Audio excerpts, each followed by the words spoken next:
Everyone, welcome to PS study. Hindi की class में आप सभी का स्वागत है। इस क्लास में हम हिंदी देखेंगे SSC GD, UPSI, UP constable, HTET, CTET and other exam जिनमें हिंदी पूछी जाती है। हम अपनी इस क्लास को स्टार्ट करते हैं एक कोटेशन के साथ। अपने ओरिजिनल रूप में रहें, हमेशा ही अपने ओरिजिनल रूप में रहें, क्योंकि ओरिजिनल की कीमत डुप्लीकेट से ज्यादा होती है। क्योंकि ओरिजिनल की कीमत डुप्लीकेट से ज्यादा होती है। जय हिंद, जय भारत। साथियों, हम इस क्लास में हिंदी देखेंगे बहुत ही इंटरेस्टिंग तरीके से, बहुत ही सरल तरीके से, जिससे कि आप सभी को समझ आ जाए। ये हिंदी की क्लास सभी एग्जाम के लिए इम्पोर्टेंट है और एक तरह से आपका रिवीजन कराया जा रहा है एसएससी जीडी के लिए। तो एक क्लास में हम इसमें संधि देखेंगे। संधि क्या है, संधि विच्छेद क्या होता है, संधि कितने प्रकार की होती हैं और उनके कौन कौन से नियम, कानून, रूल होते हैं जिसके माध्यम से हम संधियों को पहचानते हैं। ठीक है। लास्ट क्लास में हमने क्या देखा था? तो लास्ट क्लास में हमने हिंदी भाषा का विकास देखा था। हिंदी भाषा है जो किस भाषा परिवार की भाषा है, हमने ये देखा था। फिर उससे लास्ट में हमने वर्ड क्या है, वर्णमाला क्या है, ये सब देख चुके हैं हम। तो इस क्लास में आप सभी का स्वागत है। इस क्लास को हम स्टार्ट करते हैं। तो देखो, यहाँ पर हम देखने वाले हैं संधि।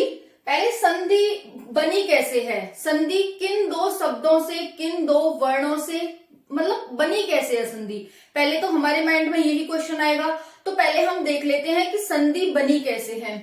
तो सम प्लस धी, यानी कि स एक वर्ड है, इसमें म जो कि आधा है, यानी कि ये व्यंजन है, और ध जिसपे ई की मात्रा लगी हुई है। सम प्लस धी से संधि बनी है। सम प्लस धी से संधि बनी है। आपको एग्जाम में संधि का संधि विच्छेद ही पूछ लेगा एग्जामिनर। तो आपको कैसे बताना है? आपको बताना है कि सम प्लस धी इजुकल टू संधि। तो संधि का संधि विच्छेद यहां पर देखेंगे, सम प्लस धी। अब संधि होता क्या है? तो संधि का मतलब होता है मेल। जैसे दो व्यक्तियों में कभी लड़ाई हो जाती है तो उनके बीच संधि करानी पड़ती है। पहले राजा महाराजाओं के बीच में जब युद्ध होते थे और फिर युद्ध खत्म कराया जाता था, तो संधि के माध्यम से युद्ध खत्म कराया जाता था कि अब इनमें संधि हो गई, युद्ध खत्म हो गया। संधि का मतलब मेल हो गया, मिलाप हो गया। तो यहाँ पर वही कह रहा है कि संधि को हम सम प्लस धी, इन दो शब्दों के जोड़ने से संधि बनती है। संधि का मतलब होता है मेल या समझौता। किसका मेल या समझौता? तो वर्णों या ध्वनियों का मेल या समझौता। ध्वनियों या वर्णों। वर्ड क्या है आप सभी जानते हैं। क एक वर्ड है, ख एक वर्ड है, छोटा अ एक वर्ड है, बड़ा अ एक वर्ड है। हमने 52 वर्ड देखे थे। तो यहाँ पर क्या है कि मेल या समझौता होता है वर्णों या संधियों का जिसमें मेल होता है। अब ध्वनि क्या होती है? जैसे हम क बोल रहे हैं तो क की ध्वनि निकल रही है, ख बोल रहे हैं तो ख की ध्वनि निकल रही है, यानी कि वर्ड और ध्वनि एक ही होती है। एक ही बात है, वर्ड या ध्वनि। तो आप वर्ड कह लो या ध्वनि कह लो। जब हम क बोलेंगे तो क का अर्थ क्या है कि वर्ड बोला जा रहा है, लेकिन ध्वनि किसकी निकल रही है? क की तो ध्वनि निकल रही है। तो इसका मतलब ये हो गया। अब का लिखित रूप में भी हो सकता है, लेकिन जो हम ध्वनि बोलते हैं वो एक मौखिक भाषा होती है। तो ध्वनि एक मौखिक भाषा होती है। ये भी एग्जामिनर आपसे पूछ सकता है कि क्या ध्वनि एक लिखित भाषा है, क्या ध्वनि एक मौखिक भाषा है, क्या ध्वनि इनमें से दोनों है, इस तरह से पूछ सकता है। तो ध्वनि आप सभी को बताया, ध्वनि हम कानों से सुनते हैं, कोई बोलता है और हम सुनते हैं, तो वो मौखिक होता है एक तरीके से। लेकिन वर्ड क्या है? वर्ड को हम लिखते हैं और लिखकर हम बोलते हैं। तो वर्ड लिख दिया तो वो लिखित भाषा हो गई, लेकिन जब हमने बोला तो वो ध्वनि हो गई, यानी कि वो मौखिक भाषा हो गई। तो आप सभी को क्लियर हो गया होगा ध्वनि और वर्ड। तो हमने देखा संधि क्या है। संधि सम प्लस धी नामक शब्द और वर्णों से मिलकर के बनी हुई है। संधि का मतलब होता है मेल या समझौता। अब मेल या समझौता किसका? तो वर्णों या ध्वनियों का मेल या समझौता। ठीक है। अब संधि होती क्या है, अब हम ये देखते हैं। ये तो हमने एक संक्षेप में देख लिया कि संधि को हम इस तरह से दो भागों में डिवाइड करते हैं। दो भागों से मिलकर के सम प्लस धी से मिलकर के संधि बना हुआ है। संधि का मतलब मेल या समझौता होता है। अब मेल या समझौता होगा कैसे?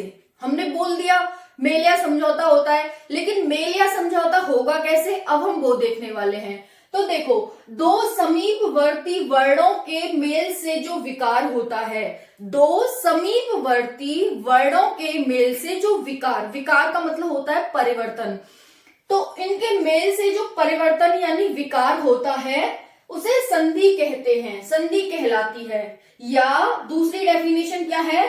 संधि में पहले शब्द के अंतिम वर्ण, संधि में पहले शब्द के अंतिम वर्ण, शब्दों पर फोकस करना, मैं क्या बोल रही हूं, पहले शब्द के अंतिम वर्ण एवं दूसरे शब्द के पहले वर्ण का मेल होता है। पहली इसने डेफिनेशन क्या दी थी संधि की? संधि कह रहा था कि जैसे हम ध्वनियों और वर्णों का मेल करते हैं तो किस तरह से करते हैं, तो इसने कहा कि जब दो समीपवर्ती वर्णों के मेल से, जैसे मान के चलो ये है देव और ये है आलय, ठीक है। अब ये पूरा एक शब्द है देव, क्योंकि ये वर्णों से मिलकर के बना हुआ है, इसमें दो वर्ण है, एक व और द, ठीक है। तो ये वर्ण तो कहोगे नहीं, इसे शब्द ही कहोगे, वर्णों से मिलकर के शब्द बनता है, तो ये एक शब्द है, ये दूसरा एक शब्द है जिसमें आलय है, ठीक है। तो ये कह रहा है दो समीपवर्ती वर्णों के मेल से जो विकार होता है, अब ये एक समीप है और ये समीप है, ये तो दूर है, ये इससे दूर है, ये इससे दूर है, ये इससे दूर है, समीपवर्ती कौन से हो गए? ये दोनों समीपवर्ती हो गए, है ना। तो समीपवर्ती मेल से जो विकार उत्पन्न होता है संधि कहलाती है। या फिर संधि में पहले शब्द के अंतिम वर्ण, पहला शब्द हो गया ये, इसका अंतिम वर्ण कौन सा है? व इसका अंतिम वर्ण है, पहले शब्द के अंतिम वर्ण एवं दूसरे शब्द के पहले वर्ण, दूसरा शब्द कौन सा है? ये इसके पहले वर्ण, इसका पहला आ है, पहला वर्ण, ठीक है, आ ही है ना पहला वर्ण, छोटा आ बड़ा आ, ये एक वर्ण है, वर्ण के मेल होता है तो उसको हम संधि कहते हैं। अब हमने क्या कहा कि हम संधि में मेल कराते हैं, मेल या समझौता कराते हैं, तो हम किस किस का मेल या समझौता करा रहे हैं? आप यहाँ पर देखेंगे वावकील का और बड़े आ का, वावकील और बड़े आ का समझौता करा रहे हैं, जिससे कि एक संधि बन जाएगी ये, ठीक है। फिर हम पता लगाएंगे कि ये संधि कौन सी है, क्योंकि संधियों के प्रकार होते हैं, ठीक है। तो इस तरह से, तो अब हमने क्या कहा कि संधि सम प्लस धी होती है, इसका मतलब मेल या समझौता होता है। मेल या समझौता किसमें कराना है? तो वर्णों और ध्वनियों में मेल कराना है। दो समीपवर्ती वर्णों के मेल से जो विकार होता है, दो समीपवर्ती वर्णों के मेल से जो विकार, अब इसमें विकार हुआ, व और आ को जब हमने मिलाया तो क्या बना? यहां से छोटा आ गया व से, क्योंकि व में छोटे आ की मात्रा लगी हुई है, छोटे आ की मात्रा नहीं होती तो हम मान लेते हैं कि छोटे आ की मात्रा लगी हुई है ना, क्योंकि होती नहीं है कोई इसकी मात्रा, तो लगाना ना लगाना बराबर है, तो हम मान लेते हैं। जैसे मैथ में हम एक्स मानते हैं ना, वैसे यहाँ पर अ मान लेते हैं। तो हमने यहाँ पर मान लिया छोटा आ है यहाँ पर और ये बड़ा आ है हमारा यहाँ पर, इन दोनों में तो मेल हो रहा है, ठीक है। तो यहाँ से जब हम छोटा आ और बड़ा आ को मिलाते हैं तो क्या बनता है? बड़ा आ। जब हम छोटा आ, देखो यहाँ पर छोटा आ और बड़ा आ को मिलाते हैं तो बड़ा आ बनता है, ठीक है। तो ये बड़ा आ बन जाएगा, और ये बड़ा आ का जो मात्रा होगी बड़ा आ, वो कहाँ लग जाएगा? यहाँ पर आकर लग जाएगा, यानी कि जो ये आ था वो खत्म हो गया, ये देवा प्लस देवालय हो गया, देवालय, यानी कि बड़े आ का जो हमने यहाँ पर अलग से लिखा था ना बड़ा आ, उसका हमने सिर्फ एक डंडा मान लिया। हम बड़ा आ ऐसे लिखते हैं, ठीक है, या फिर हम बड़ा आ कैसे लिख लेते हैं? ऐसे डंडा लगा देते हैं, डंडा लगा देते हैं ना। तो वही बड़े आ का जो डंडा बना था उसको हमने वहां पे लगा दिया और इसको बड़े आ को यहाँ से खत्म कर दिया, क्योंकि अच्छा सा नहीं लग रहा, हमें तो संधि करनी है और संधि से हमें विकार उत्पन्न करना है, यानी कि परिवर्तन लाना है। सेम तो हमें लिखना नहीं है, परिवर्तन कैसे लाएंगे कि इसे हटा दो और इसकी जो डंडा है एक, उसको इस पर लगा दो, आगे वाली पर, क्योंकि व को हम नहीं हटा सकते, मात्राओं को हटा सकते हैं लेकिन जो वर्ण है उसको नहीं हटा सकते। तो वैसे आपने देखा कि हमने क्या किया, जो ये बड़े आ का डंडा था उसे हमने यहाँ पर लगा दिया, क्योंकि छोटा आ और बड़ा आ मिलकर के आ बना रहे थे और आ का डंडा होता है, और इस आ को हमने यहाँ से खत्म कर दिया और इस पर लगा दिया, देवालय बन गया। बाकी सब सेम है लेकिन इन दोनों में विकार हुआ है, तो यहाँ से ये आ हट जाएगा और इस पर मात्रा लग जाएगी। ऐसे आपको समझ आ गया होगा, है ना। तो ये देवालय कैसे बना, ये आपको इतना क्लियर हो गया होगा सभी साथियों को, है ना, सभी दोस्तों को, सभी साथियों को इतना क्लियर हो गया। ठीक है, तो अब आपको डेफिनेशन क्लियर हो गई होगी कि डेफिनेशन क्या कहती है संधि की। संधि की डेफिनेशन कहती है कि जब दो समीपवर्ती वर्णों के मेल से जो विकार उत्पन्न होता है, दो समीपवर्ती वर्णों के मेल से जो विकार उत्पन्न होता है, उसे ही हम क्या कहते हैं, संधि कहते हैं। दूसरा इसकी डेफिनेशन क्या है, दूसरी इसकी परिभाषा क्या है, दूसरी है संधि में पहले शब्द के अंतिम वर्ण, जब ये संधि है, ठीक है, संधि विच्छेद हमने कर रखा है, संधि का मतलब हमें मिलान करना है, तो संधि में पहले शब्द के अंतिम वर्ण, पहले शब्द के अंतिम वर्ण एवं दूसरे शब्द के पहले वर्ण का मेल होता है। तो मेल हो गया, इनमें विकार उत्पन्न हो गया और एक नया शब्द देवालय बन गया। देव प्लस आलय, यानी कि देव और आलय मतलब घर, देव का मतलब भगवान और आलय मतलब घर, यानी कि भगवान का घर, जिसे हम क्या कहते हैं, देवालय कहते हैं। अब मैं आपसे पूछ रही हूँ कौन सी संधि है, अगर आपको पहले से पता होगा तो आप बता दोगे, बट अभी तो मैंने संधि पढ़ाया ही नहीं, सिर्फ अभी मैं डेफिनेशन बता रही हूँ। तो ये कौन सी संधि हो जाएगी, ये हो जाएगी हमारी दीर्घ संधि। दीर्घ संधि के क्या नियम होते हैं वो हम आगे देखेंगे, तो ये दीर्घ संधि है हमारी। वैसे ही विद्या प्लस आलय, इसमें क्या मिला, यहां से हमने क्या कहा, पहले शब्द के अंतिम वर्ण दूसरे शब्द के पहले वर्ण, पहले शब्द के अंतिम वर्ण दूसरे शब्द के पहले वर्ण के बीच जो विकार उत्पन्न होता है उसी को हम संधि कहते हैं। तो अब यहां से देखो क्या विकार होगा, ये बड़े आ की मात्रा है, यानी कि विद्या, बड़े आ का डंडा लगा हुआ है, यहाँ पर ये आ लगा हुआ है, तो ये दोनों क्या बनेंगे, यहाँ पर देख सकते हैं बड़ा आ और बड़ा आ मिलते हैं तो बड़ा आ ही बनता है, तो ये बड़ा आ बन गया। अब हमें यहाँ से इस बड़े आ को हटाना है, ठीक है, हमें ये बड़े आ हटाना है, तो हम क्या करेंगे, बड़ा आई बनेगा तो हम इसे हटा देंगे, विद्यालय, ये दोनों सेम आ जाएंगे, आ हट जाएगा, है ना, तो ये विद्यालय बन गया। विद्यालय क्या होता है, जिसमें विद्यार्थी पढ़ाई करने के लिए जाता है, उसे हम विद्यालय कहते हैं। विद्यार्थी जहां शिक्षा ग्रहण करता है उसे हम विद्यालय कहते हैं। तो इस तरह से संधि क्या है, संधि का संधि विच्छेद कैसे करते हैं हम, संधि किन दो शब्दों से मिलकर के बना हुआ है, संधि का मतलब क्या होता है, संधि की परिभाषा क्या होती है, ये आप सभी को क्लियर हो गया होगा।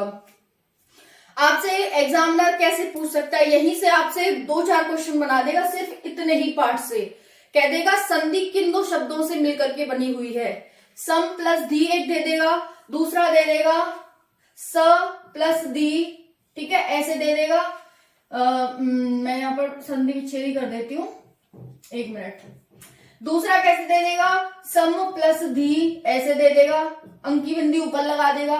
तीसरे में दे देगा सम प्लस धी, ठीक है, यहाँ नीचे रा नहीं उड़ाएगा, तब भी आप कंफ्यूज हो जाएंगे अगर आपने अच्छे से नहीं पढ़ा है तो, क्योंकि यहाँ पर रा उड़ रहा है नीचे और इसमें नहीं उड़ाएगा वो। चौथा दे देगा निम्नलिखित में से कोई सा नहीं, ऐसे दे देगा।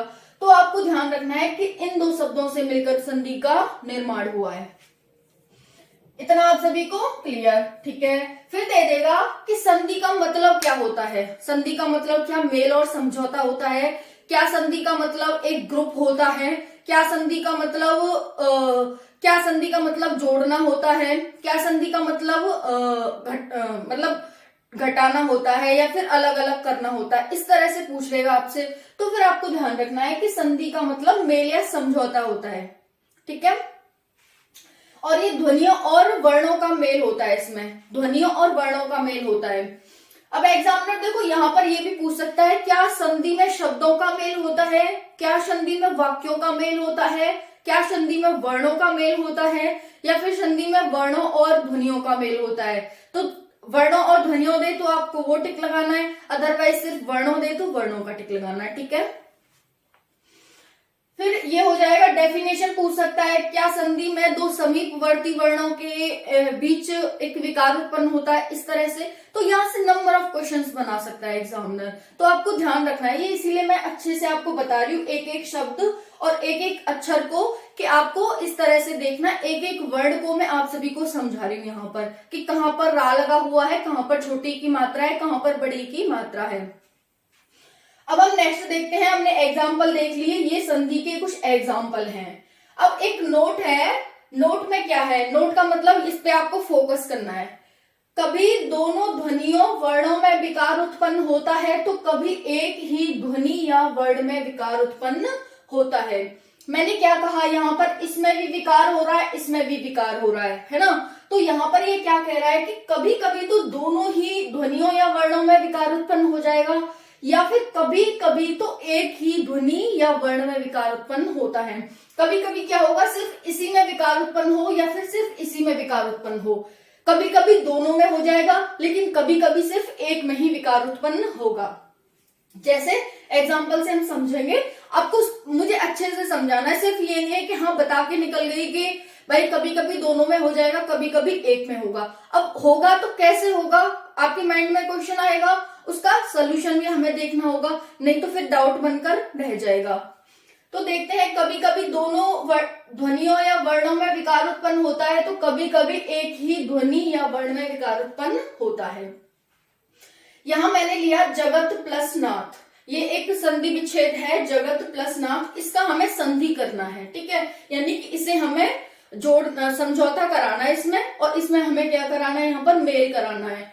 तो जगत प्लस नाथ, अब इसने कहा, देखो अभी आपको इतना समझने की कोई जरूरत नहीं है कि इसमें कौन सी संधि है या फिर ये त से न कैसे बना। ये संधि है, विसर्ग संधि है, यहाँ पर ये व्यंजन संधि है, और व्यंजन संधि के आगे आपको रूल नहीं पता, पहले से पता है तो आप समझ जाएंगे कि हाँ ये ऐसे हो गया, बट आपको एग्जाम्पल के माध्यम से अभी इतना समझ लेना है, ठीक है। तो देखो ये जगत है और ये नाथ है, यानी कि जगत के नाथ को हम जगन्नाथ कहते हैं। जगत के नाथ को, जगत के ईश्वर को, जिसने जगत को बनाया है, उसे हम जगन्नाथ कहते हैं। तो यहाँ पर जगत है प्लस नाथ है। अब ये कह रहा है कि कभी कभी तो दोनों ही वर्णों या ध्वनियों में विकार होगा, कभी कभी एक ही ध्वनि या वर्ण में विकार उत्पन्न होगा।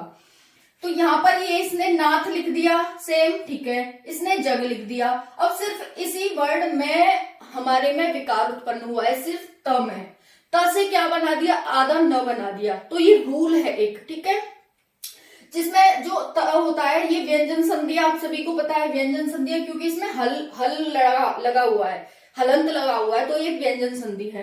तो त को इसने न में चेंज कर दिया, त का न बन जाता है, ऐसा रूल है। तो इसमें ही सिर्फ विकार उत्पन्न हुआ, इसमें कोई विकार उत्पन्न नहीं हुआ है। और विकार सिर्फ कब उत्पन्न हुआ, जब डायरेक्ट छोटी ई आ जाएगी, बड़ा आ जाएगा, छोटा ऊ आ जाएगा, क्योंकि उन्हें तो हमें हटाना है, उनकी तो मात्राएं होती हैं और मात्रा हमें लगानी होती है। तो यही कारण था, ये एक ट्रिक है आपके लिए कि जब भी हम हटाएंगे, यानी कि दोनों में जब भी विकार उत्पन्न होगा, जब यहाँ पर बड़ा आ, बड़ी ई, बड़ा ऊ, बड़ा ओ आ जाएगा, क्योंकि वो तो मात्रा है, और मात्रा तो हम वर्णों पर लगाएंगे उनकी, जैसे कि क हो गया, क पे हमने क लिखा हुआ है और फिर उसके पीछे ओ लगा हुआ है, छोटा ओ लगा हुआ है, तो उसको हम क्या करेंगे, ओ को हटा करके क पे लगा देंगे तो वो को बन जाएगा, है ना। का ओ हो रहा है अभी, फिर वो उस पे लगा देंगे तो को बन जाएगा। तो वैसे ही आपको देखना है यहाँ पर कि इस अब सिर्फ एक में विकार उत्पन्न हुआ त में, तो ये जगत प्लस नाथ जगन्नाथ बन गया, ठीक है इतना। वैसे ही मनः प्लस योग, मनः प्लस योग, योग ऐसे ही लिखा हुआ है, म ऐसे ही लिखा हुआ है, सिर्फ इसमें विकार उत्पन्न हुआ। हमने दोनों में विकार वाले भी देख लिए कि दोनों में विकार कब उत्पन्न होगा और एक में विकार कब उत्पन्न होगा, हम ये भी देख रहे हैं। जब व्यंजन या विसर्ग संधि आएंगी तो सिर्फ एक में विकार उत्पन्न होगा। जब विसर्ग या देखो व्यंजन का सिंबल, व्यंजन का चिन्ह ये होता है जब नीचे हलंत लगा हो। विसर्ग का चिन्ह क्या होता है, जब पीछे दो बिंदी लगी हो। तो मनः प्लस योग, जो ये बिंदी लगी हुई थी इसने ओ में चेंज कर दिया और मनोयोग बन गया, ठीक है। तो यहाँ पर मनोयोग बना हुआ है। ये इस तरह से जब दो में विकार उत्पन्न हो तो ये बनेगा, और जब एक में विकार उत्पन्न हो तो ये कंडीशन होगी। अब हम नेक्स्ट देखते हैं संधि विच्छेद क्या होता है। ये तो संधि हो गई, संधि का मतलब मेल या समझौता। अब संधि विच्छेद का मतलब होता है जो मेल या समझौता हुआ था उसे दोबारा से अपने मूल रूप में लाना, उसे दोबारा से अपने मूल रूप में लाना। जैसे हमने देव प्लस आलय इक्वल टू क्या लिखा था, देवालय। अब मूल रूप में कैसे लाएंगे, देवालय लिख दिया था, अब हम फिर से उसे देव प्लस आलय लिखेंगे। देव प्लस आलय मूल रूप में आ जाएगा। ठीक है, तो वैसे ही संधि विच्छेद, वैसे ही दो व्यक्तियों में लड़ाई हुई थी, हमने संधि करा दी थी, लेकिन फिर से उनको मूल रूप में लाना, यानी कि फिर से उनको एक दूसरे के दुश्मन कर देना। संधि से तो वो एक हो गए थे, समझौता कराया था तो वो संधि हो गई थी उनके बीच, लेकिन फिर से हम उन्हें अलग करना चाहेंगे, तो हम मूल रूप में लाना चाहेंगे तो हम फिर से उन्हें अलग कर देंगे। तो देव प्लस आलय यहाँ पर संधि के नियमों द्वारा, अब देखो संधि विच्छेद होता क्या है, संधि के नियमों द्वारा मिले वर्णों को फिर से मूल अवस्था में लाने को संधि विच्छेद कहते हैं। संधि के नियमों द्वारा मिले वर्णों को, जैसे कि देवालय, जैसे कि विद्यालय, जैसे कि जगन्नाथ, जैसे कि मनोयोग, है ना। संधि के नियमों द्वारा मिले वर्णों को फिर से मूल अवस्था में लाने को संधि विच्छेद कहते हैं। फिर से हम देवालय को देव प्लस आलय लिख दें, विद्यालय को विद्या प्लस आलय लिख दें, वैसे ही जगन्नाथ को जगत प्लस नाथ लिख दें, मनोयोग को मन प्लस योग लिख दें, तो इस तरह से हम मूल अवस्था में ले आएंगे। तो संधि विच्छेद और संधि क्या होती है वो आप सभी को, जैसे देखो ये देवालय है, देवालय को हम मूल अवस्था में कैसे लाएंगे, देव प्लस आलय। परीक्षार्थी को मूल अवस्था में कैसे लाएंगे, परीक्षा प्लस अर्थी। वागीश को मूल अवस्था में कैसे लाएंगे, वाक प्लस ईस, वाक प्लस ईस मूल अवस्था में आ गए। ये कुछ इनके नियम है। अब आप ये कहोगे कि यहाँ पर ग है, यहाँ पर क कैसे हो गया, तो ये नियम है जो हम आगे समझेंगे, तब आपको ये समझ आएंगे। ठीक है, तो यहाँ पर हमने देख लिया संधि क्या है और संधि विच्छेद क्या है, क्या कैसे कैसे हम संधि करते हैं और कैसे हम संधि विच्छेद करते हैं। अब हम संधि के भेद या प्रकार देखेंगे। संधि के भेद या प्रकार, संधि के 3 भेद या प्रकार होते हैं। भेद कहो चाहे प्रकार कहो, तो संधि के 3 भेद होते हैं। पहला है स्वर संधि, दूसरा है व्यंजन संधि और तीसरा है विसर्ग संधि। पहला क्या है, स्वर संधि, दूसरा व्यंजन संधि, तीसरा विसर्ग संधि। इतना आप सभी को क्लियर हो गया होगा कि ये हमारी संधि 3 प्रकार की होती है। अब देखो ये संधि है तो स्वर संधि है तो संधि, लेकिन इसका नाम स्वर है, इसका नाम व्यंजन है, इसका नाम विसर्ग है।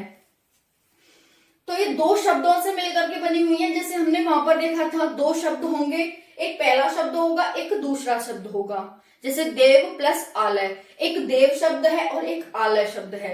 जो स्वर संधि है उसमें हमारे दोनों ही शब्द स्वर होंगे। जो स्वर संधि है उसमें पहला भी शब्द स्वर होगा और दूसरा भी शब्द स्वर ही होगा। जैसे देव प्लस आलय, तो इसमें स्वर, जैसे कि देव के पीछे छोटा आ की मात्रा लगी हुई है, प्लस जो हमारा आलय है उसमें बड़े आ की मात्रा लगी हुई है, तो ये क्या है ये है हमारे स्वर। यानी कि स्वर कौन से होते हैं, आ ई उ, यानी छोटा आ, बड़ा आ, छोटी ई, बड़ी ई, छोटा उ, बड़ा उ, ये हमारे स्वर होते हैं। 10 या 11 स्वर होते हैं और जो हम छोटे अंक बड़े अंक कहते हैं वो हमारे अयोगवा होते हैं। तो यहाँ पर जो हमारे 11 स्वर हैं उसमें से कोई भी होगा, जैसे कि आ, ई, उ, ये स्वर हो गए, ये इस तरह से आएंगे यहाँ पर। देखो ठीक है, इतना समझो अभी। सिर्फ जो हमारी व्यंजन संधि होगी उसमें पहला शब्द और दूसरा शब्द, जैसे मान के चलो जगत प्लस नाथ है, ठीक है, जगत प्लस नाथ है, तो इसमें मैंने क्या हलंत लगा हुआ है, तो पहला शब्द क्या होगा, व्यंजन होगा। तो ठीक है, जगत प्लस नाथ में इसका देखो सिंबल क्या होता है, इसकी पहचान कैसे होती है व्यंजन संधि की, जब पीछे हलंत लगा हुआ हो। जब किसी भी शब्द में पीछे हलंत लगा हुआ होगा तो समझ जाना कि व्यंजन संधि है। वैसे ही विसर्ग संधि में जब दो बिंदी लगी होंगी पीछे तो समझ जाना कि ये विसर्ग संधि है।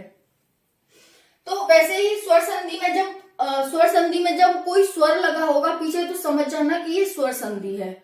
स्वर, व्यंजन और विसर्ग, ठीक है, क्योंकि व्यंजन कभी भी अपने आप नहीं बनते हैं बल्कि व्यंजन स्वरों की सहायता से बनते हैं। तो जब हम अकेला व्यंजन लिखेंगे ना तो उसमें फिर हलंत लग जाता है। जैसे कि देखो ये है क, ठीक है, हम इसे व्यंजन कहेंगे, लेकिन ये व्यंजन क और अ से मिलकर के बना हुआ है, क और अ से। जब ये क बन रहा है यानी कि इसमें स्वर है। अब जब देखो ये क है, लेकिन जब हम इसे खोलेंगे तो क्या बनेगा, नीचे हलंत लग जाएगा प्लस आ जाएगा, यानी कि ये व्यंजन है और ये इसमें स्वर मिला हुआ है, अ मिला हुआ है। इतना क्लियर हो गया होगा, तभी जाकर ये क बना हुआ है। तो व्यंजन कभी भी अपने स्वतंत्र रूप से उच्चारण नहीं होता है व्यंजनों का कभी भी, बल्कि उनका स्वर की सहायता से उच्चारण होता है। तो हमेशा इनमें स्वर लगा होता है। ये मैं पहले भी क्लास में पढ़ा चुकी हूँ आपको, जब मैंने स्वर व्यंजन बताए थे, वर्णमाला पढ़ाई थी आपको, उसमें भी बताया था कि स्वर का उच्चारण स्वतंत्र रूप से होता है, बल्कि और वहीं पर व्यंजन का उच्चारण स्वर की सहायता से होता है। ठीक है, तो यहाँ पर इसीलिए हलंत लगा होता है, क्योंकि अब इसमें क्या है, इस वाले शब्द में स्वर नहीं है, सिर्फ ये व्यंजन है। तो व्यंजन है तो यहाँ पर देख सकते हैं क में हलंत, ग में हलंत, घ में हलंत। सारे व्यंजन हम छ लिखें, त्र लिखें, ज्ञ लिखें, सब में हलंत आ जाएगा। ज लिख लें, त लिख लें, ट लिख लें, फ लिख लें, सब में हलंत आ जाएगा व्यंजन में, क्योंकि इसमें स्वर नहीं है। लेकिन जब हम दूसरा शब्द को देखते हैं तो इसमें स्वर हो सकता है और व्यंजन भी हो सकता है, स्वर भी हो सकता है और व्यंजन भी हो सकता है। तो आपको ऐसे ही ध्यान रखना है कि जब स्वर संधि होती है उसमें पहला शब्द स्वर होता है, दूसरा शब्द भी स्वर होता है। व्यंजन संधि में पहला स्वर व्यंजन होता है, दूसरा शब्द स्वर या व्यंजन होता है। तीसरा विसर्ग संधि होती है जिसमें पहला शब्द विसर्ग होता है और दूसरा शब्द स्वर या व्यंजन होता है। ठीक है, तो इतना आप सभी को ध्यान रखना है। स्वर होगी तो पहला शब्द स्वर, व्यंजन होगी तो पहला शब्द व्यंजन, विसर्ग होगी तो पहला शब्द व्यंजन, स्वर होगी तो दूसरा शब्द स्वर, व्यंजन होगी तो दूसरा शब्द स्वर या व्यंजन, विसर्ग होगी तो दूसरा शब्द स्वर या व्यंजन। इन दोनों में स्वर या व्यंजन आते हैं, क्योंकि इनका निर्माण हो ही नहीं सकता बिना स्वरों के, स्वर तो इनमें आने ही आने हैं। इतना आप सभी को क्लियर हो गया होगा। ठीक है, अब हमारी स्वर संधि 5 प्रकार की होती है। स्वर संधि कितने प्रकार की होती है? 5 प्रकार की होती है। कौन कौन सी? दीर्घ संधि, गुड़ संधि, वृद्धि संधि, यड़ संधि और अयादि संधि। कौन कौन सी? दीर्घ, गुड़, वृद्धि, यड़, अयादि, 5 प्रकार की होती हैं। व्यंजन संधि के प्रकार नहीं होते, बल्कि इसमें बहुत सारे नियम होते हैं, तो वो हम पढ़ेंगे नियम, कि जैसे हमने यहाँ से त से न बनाया था तो ये किस नियम के द्वारा बना था, वैसे हमने यहाँ पर विसर्ग का नो बनाया था तो वो किस माध्यम से बना था, तो इनके नियम पढ़ने हमें, बल्कि इनमें कोई भी प्रकार नहीं है। वैसे ही विसर्ग है, इसमें भी प्रकार नहीं है, लेकिन इसके बहुत सारे नियम है जो कि हमें पढ़ने हैं। ठीक है, जिससे कि हम पता लगाते हैं कि कौन सी संधि यहाँ पर स्वर संधि है, कौन सी स्वर संधि में दीर्घ संधि है, वृद्धि संधि है, यड़ संधि है, गुड़ संधि है, अयादि संधि है। वैसे कौन सी संधि व्यंजन संधि है, कौन सी संधि विसर्ग संधि है। एग्जामिनर पूछता है ना ऐसे आपसे, यहाँ से मतलब 2 क्वेश्चन मोस्ट इंपॉर्टेंटली बनते हैं संधियों से। ठीक है, तो इसलिए आपको ध्यान से पढ़ना है। मैं बहुत ही इजी तरीके से आप सभी को समझाने की कोशिश कर रही हूं। देखो, अब यहाँ पर आप देख लो एक थोड़ा सा पहले कि देखो यहाँ पर ये मैंने दीर्घ लिखा है, दीर्घ पर ध्यान मत दो अभी आप। ठीक है, ये है छोटा आ, ये है छोटा आ। जब छोटा आ मिलता है तो बड़ा आ बनता है। नेक्स्ट है ये छोटा आ है, ये बड़ा आ है। ये जब छोटा आ बड़ा आ बनता है तो बड़ा आ ही बनता है। बड़ा आ छोटा आ मिलेगा तो बड़ा आ बनेगा, बड़ा आ मिलेगा तो बड़ा आ ही बनेगा। देखो ये मेरे पास हो गया आ, ये हो गया ए ई। एक बार समझ आ गया ना, उसके बाद तो ये समझ लो कि बस बल्ले बल्ले है, बट एक बार समझने की कोशिश करो, एक बार आपको समझने की कोशिश करनी है। देखो हम क्या करेंगे, जो हमारी दीर्घ संधि है ये वाली संधि, इसमें हम क्या करेंगे, इन तीनों का आपस में मेल करते हैं। सजातीय, मैंने क्या लिखा है यहाँ पर, सजातीय, इसमें सिर्फ सजातीय आते हैं जो एक ही जाति के हैं।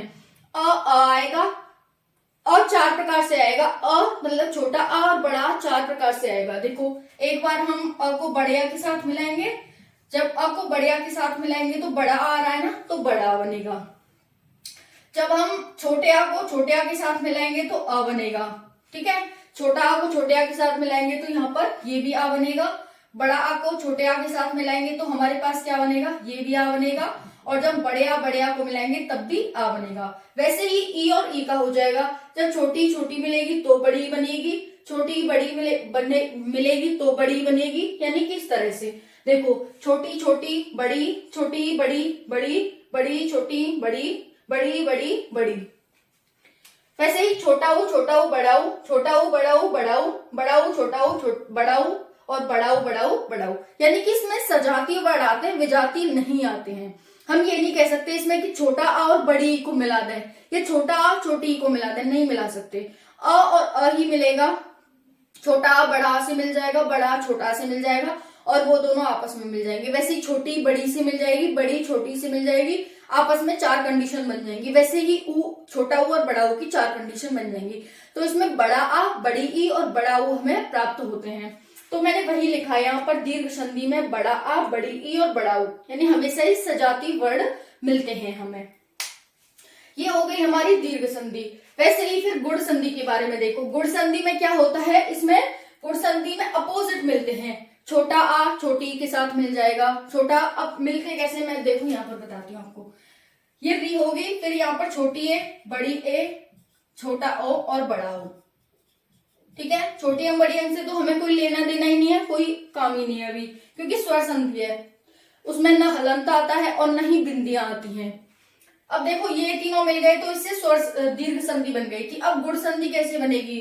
गुण संधि बनेगी जब ये आपस में मिलेंगे। ये छोटा बड़ा एक बार छोटी बड़ी से मिलेगा और एक बार छोटा वो बड़ा ऊ से मिलेगा। तो छोटा आ बड़ा एक बार छोटी बड़ी से मिलेंगे और एक बार छोटा ऊ बड़ा ऊ से मिलेंगे। जब जाके कौन सी मात्रा क्रिएट होंगी? जब जाके क्रिएट होंगी छोटी ए की मात्रा और छोटा ओ की मात्रा, है ना। देखो पहले देख लेते हैं। छोटा आ और बड़ा, छोटा आ और छोटी ई मिली तो हमें ए बनी, ए छोटी ए।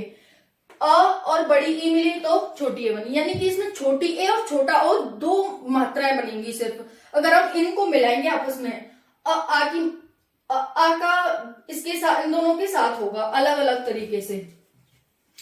तो अ ई ए, अ बड़ी ई ए, बड़ा आ छोटी ई ए, बड़ा आ बड़ी ई ए।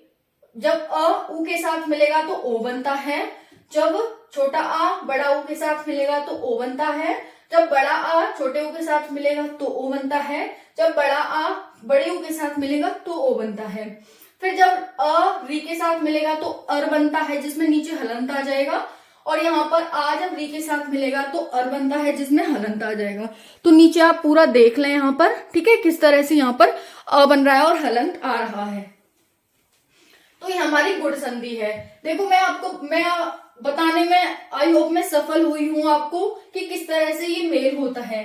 मैंने कहा जो हमारी दीर्घ संधि होती है उसमें इन तीनों का अ के साथ 4 प्रकार से कंडीशन बनेंगी, इनकी और इनकी।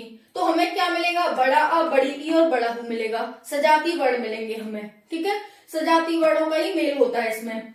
फिर मैंने बताया ये जो छोटा आ और बड़ा आ है, ये इसके साथ 4 कंडीशन बनाएंगे। फिर छोटा आ बड़ा आ छोटे ऊ और बड़े ऊ के साथ 4 कंडीशन बनाएंगे, जो कि हमने यहाँ पर देखी। आ ई के साथ 4 कंडीशन बनाई, आ ने उ के साथ 4 कंडीशन बनाई और री भी आएगा क्योंकि इसमें, तो री के साथ भी इन्होंने 2 कंडीशन बनाई। एक बार छोटा आ जब री के साथ मिलता है तो अर बनता है, और जब बड़ा आ री के साथ मिलता है तब भी अर बनता है। तो यहाँ पर देख सकते हैं क्या क्या मिला हमें। एक तो हमें छोटी ए मिली और एक हमें छोटा ओ मिला और हमें री मिली। छोटी ए, छोटा ओ और री। तो मैंने वही लिखा है यहाँ पर कि छोटी ए मिलेगी हमें, छोटा ओ मिलेगा और री मिलेगी। जैसे देखो दीर्घ संधि का उदाहरण क्या हो जाएगा? विद्यालय। विद्यालय, विद्या प्लस आलय। कैसे लिखते हैं विद्या प्लस आलय को? विद्यालय। मैंने ऊपर भी बताया था कि ये किस संधि का उदाहरण है, ये दीर्घ संधि का उदाहरण है। अब देखो इसमें क्या है, बड़ा आ का डंडा आ रहा है, ये भी सेम था, ये भी सेम था, इसमें सजातीय वर्ड मिले और ये आ हट गया, इस पर मात्रा लग गई और ये इस तरह से हो गया। वैसे ही क्या हो जाएगा विद्यालय के बाद देवालय, ठीक है, देवालय, पुस्तकालय, पुस्तकालय हो जाएगा। इस तरह से ये जिसमें आ का डंडा हो गया, वैसे ई आ जाए, ई आ सकती है, जैसे सजातीय, सजातीय, सजाती नहीं आएगा क्योंकि यहाँ पर आ आएगा और यहाँ पर ई आएगा, तो ये नहीं होगा, सिर्फ ई आना चाहिए, ठीक है। तो इस तरह से हो जाएगा, जो कि हम कल देखेंगे इसमें, क्योंकि वीडियो आज काफी लंबा भी हो जाएगा इस वजह से। तो यहाँ पर ए और छोटा ए की मात्रा आएंगी, जैसे यहाँ पर देख सकते हैं गणेश, गणेश। बीच वाला चेंज होता है हमेशा ही, तो बीच वाले पे क्या आ गई? छोटी ए की मात्रा आ गई। वैसे ही छोटी ओ की मात्रा आ सकती है जैसे कोई एग्जाम्पल ले लो,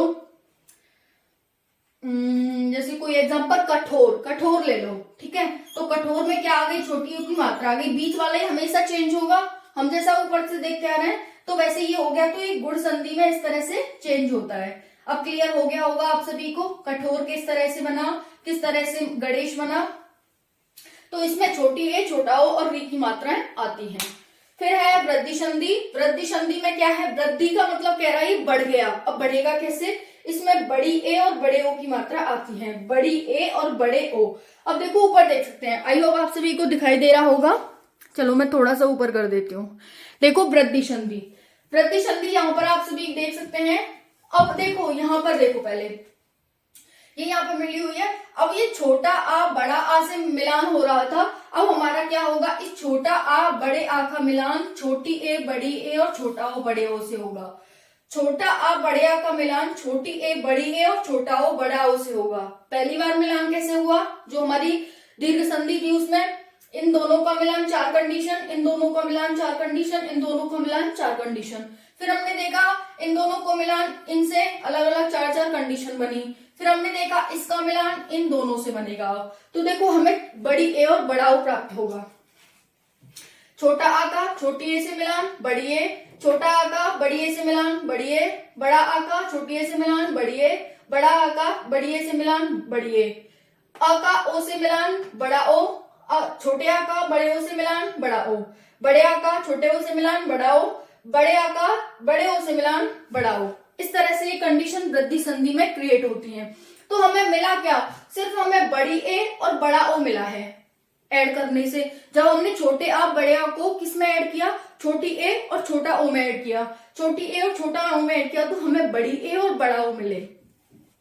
तो मैंने वही लिखा है यहाँ पर कि यहाँ पर हमें बड़ी ए और बड़ा ओ मिलेंगे, बड़ी ए और बड़ा ओ मिलेंगे। आप सभी को दिखाई देना चाहिए यहाँ पर, ये हमारी वृद्धि संधि यहाँ पर हो जाएगा वृद्धि संधि में, ठीक है। तो हमें बड़ी और बड़े ओ ही मिले, ठीक है, इस तरह से। फिर यड़ संधि आती है। यड़ संधि में क्या होता है, यड़ संधि में देखो अभी तक हम तीनों संधियों में छोटे आ का करा रहे थे, छोटे आ का अन्य से करा रहे थे। अब हम क्या करेंगे, यड़ संधि में अब छोटी ई का इनसे कराएंगे, छोटी ई का अ और बड़े आ से कराएंगे, छोटी ई का छोटा ओ और बड़ा ओ से कराएंगे। तो ये इनमें होता है। तो देखो छोटी ई और बड़ी ई का अन्य स्वर, कोई भी स्वर हो सकता है, कोई भी स्वर हो सकता है। छोटी ई बड़ी होगी और अन्य स्वर, वैसे छोटा ऊ बड़ा ऊ होगा और अन्य स्वर। यानी अब हम पीछे चल रहे हैं। अब यहाँ पर छोटा आ बड़ा आ सकता है, छोटा ऊ बड़ा ऊ आ सकता है, कुछ भी आ सकता है। छोटा ऊ बड़ा ऊ आ सकता है अन्य स्वरों में, छोटी ए बड़ी ए आ सकता है, इस तरह से। तो जब ये मिलते हैं तो य, या, ये, यू, ये सब बनते हैं, यानी कि य में बनेगा। तो वैसे दूसरा क्या है, जब उ का अन्य स्वर से होगा। अब उ है तो यहाँ ई आ सकती है, छोटा ओ बड़ा ओ आ सकता है, या फिर अन्य कोई भी स्वर आ सकता है। तो यहाँ पर व, वा, वी, वे, वो ऐसे बनेंगे।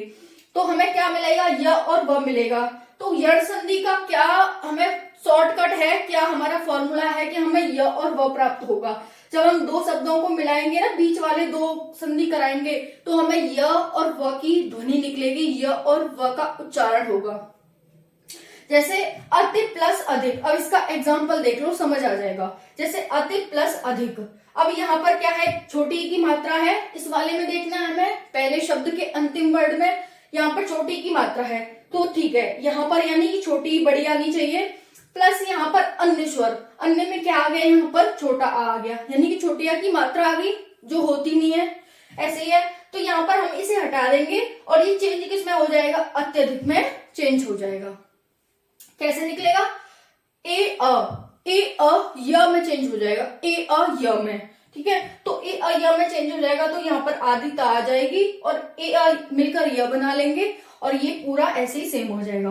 वैसे ही यदि प्लस अधिक में क्या हो जाएगा, यदि प्लस अप, तो यदि प्लस अप में ये छोटी की मात्रा है, यहाँ पर अन्य स्वर में अ है, ठीक है। तो यहाँ पर देख सकते हैं आप कैसे बनाए, यहाँ पर ई और अ मिलेंगे तो ए अ य। तो यहाँ पर क्या आ जाएगा, द का ध में चेंज हो जाएगा, द का ध में चेंज हो जाएगा, य ध पे बन जाएगा, क्योंकि ध में य की हमें साउंड सुनाई देती है ना यद्यपि में, तो वो इस तरह से, लेकिन लिखते कैसे हम उसे, इस तरह से।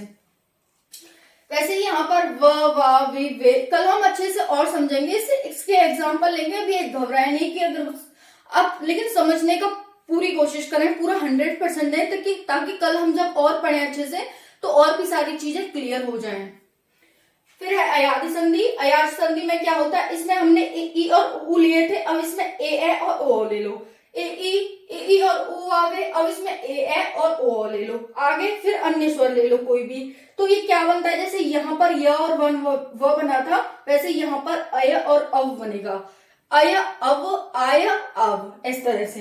तो इसमें ए और अव ए का मिलन होता है, जैसे कि ने प्लस अन नयन, ने प्लस अन। तो यहाँ पर क्या आ गया, छोटी ए की मात्रा आ गई ने में, और यहाँ पर अ है हमारे पास, तो ने अ, ए अ अय बन गया, ए अ अय। तो यहाँ पर अ तो कुछ होता नहीं है, यह हमने लगा दिया यहाँ पर, यह नयन, शे प्लस अन सयन, इस तरह से। तो इस तरह से साथियों ये क्लास थी। अभी हम व्यंजन संधि भी देख लेते हैं। ये हमारी हो गई स्वर संधि, जिसके 5 प्रकार होते हैं, दीर्घ, गुण, वृद्धि, यण, अयादी। ये इस तरह से इनके कुछ सिंबल होते हैं, जिससे हम पहचान लेते हैं कि हाँ, एक तो डायरेक्ट तरीका मिल जाता है हमें यहाँ से पहचानने का, कि अगर हमें कोई संधि दे दी जिसमें हमें दे दिया कि कमल, ठीक है, तो ये कौन सी संधि है, या फिर हमें विद्यालय दे दिया तो ये कौन सी संधि है, तो हम पता लगा सकते हैं। इसमें बड़ा का डंडा लग रहा है पीछे, तो ये कौन सी है, ये हमारी दीर्घ संधि होगी। वैसे ही गणेश, तो इसमें ऊपर बीच वाले वर्ड पे छोटी ए की मात्रा लगे, तो ये कौन सी होगी, गुण संधि होगी। फिर आ जाइए वृद्धि संधि। सदैव, सदैव में इस पे 2 मात्राएं लगनी है, और 2 किसमें होती हैं, तो 2 होती हैं वृद्धि संधि में। तो यहाँ पर देख सकते हैं बड़ी ए की मात्रा किसमें होती है, तो वृद्धि में। तो हम पता लगा लिया कि ये इस तरह से है। वैसे यण और अयादी की। फिर आती है व्यंजन संधि, मैंने बता चुका है, ये हलंत इसका वो होता है, जैसे वाक प्लस ईस, तो यहाँ हलंत लगा हुआ है, इसे हम कैसे बनाएंगे, वागीश। क और ई बन के क्या मिला दिया, इन्होंने ग बना दिया, और जो ई की मात्रा थी वो ग पे लग गई। फिर है सत प्लस जन, सज्जन, त प्लस ज मिलके डबल ज बन गया। इनके कुछ बहुत सारे रूल हैं साथियों, वो आपको पढ़ोगे ना तब जाके आएगा कि आपको ये कैसे बना। पहले से पता है तो बहुत अच्छी बात है, लेकिन कल हम इनको सबको क्लियर कर लेंगे। फिर वैसे ही यहाँ पर विशुद्ध संधि का ये सिंबल होता है, पीछे 2 बिंदु लगे होते हैं, नेह प्लस आहार, तो नेह प्लस आहार क्या बनेगा, निराहार, ठीक है। फिर वैसे ही क्या हो जाएगा, तप प्लस भूमि, तप प्लस भूमि कैसे बनेगी, तपोभूमि। तो ये यहाँ पर जो 2 हमारी बिंदु है वो ओ में चेंज हो जाएंगी, 2 हमारी बिंदु थी वो आ में चेंज हो गई, क्योंकि यहाँ पर आ था तो आ और ये मिला के इन्होंने आ बना दिया, लेकिन यहाँ पर ऊ था तो ऊ और 2 बिंदु मिली तो ओ बन गया, इस तरह से, ठीक है। तो आपको ये क्लास कैसी लगी कमेंट सेशन में बताना। कोई भी आपका अगर डाउट रहता है तो वो भी मुझे कमेंट सेशन में बताना, मैं आपका क्लियर करने की कोशिश करूंगी। और इस क्लास को देखना, पूरी अच्छे से देखना, आपको पक्का समझ आएगा। अगर आप पहली बार पढ़ रहे हो ना तो आपको पक्का समझ आएगा, और कल वाली क्लास से और अच्छे से समझ आएगा। अगर आप रिवीजन कर रहे हो तो रिवीजन के लिए तो ये बहुत ही बढ़िया क्लास है, बहुत ही बढ़िया, ठीक है। तो आप सभी को देखना है और बताना है कैसी लगी आप सभी को क्लास। इसकी पीडीएफ भी मिल जाएगी आपको टेलीग्राम चैनल पर। टेलीग्राम चैनल का क्या नाम है, तो Priyanka Sharma study Telegram channel का नाम है, ठीक है। तो मिलते हैं फिर नेक्स्ट क्लास में। कल हम इनको अच्छे से समझेंगे कि जैसे हमारा जो बड़ा आ, बड़ी ई, बड़ा ओ बने हैं, ये तो आज हमने देख ही लिया, लेकिन कल हम इनके एग्जाम्पल देखे, आपको उदाहरण दूंगी कि ये किस संधि का उदाहरण है बताओ, ये किस संधि का उदाहरण है बताओ। और यण और अयादी संधि आपको अच्छे से बताऊंगी, क्योंकि इनके रूल हैं तो वो भी हमें पढ़ने हैं, तो फिर हम इस तरह से पढ़ लेंगे। जीडी का 9 या 10 से एग्जाम है, जब तक हम अपनी जो मोटा मोटा है हमारा वो सारा खत्म कर चुके होंगे हम। समास, ये वो, कितने वर्णों के कितने प्रकार होते हैं, ये वो फलाना ढिका जितना भी होता है ना, वो हम मोटा मोटा पढ़ चुके होंगे, जहां से एग्जाम में क्वेश्चन बनना ही बनना है। हम इसीलिए एग्जाम को टारगेट करके हम पढ़ाई कर रहे हैं यहाँ पर, ठीक है। फिर मिलते हैं नेक्स्ट क्लास में। जय हिंद, जय भारत।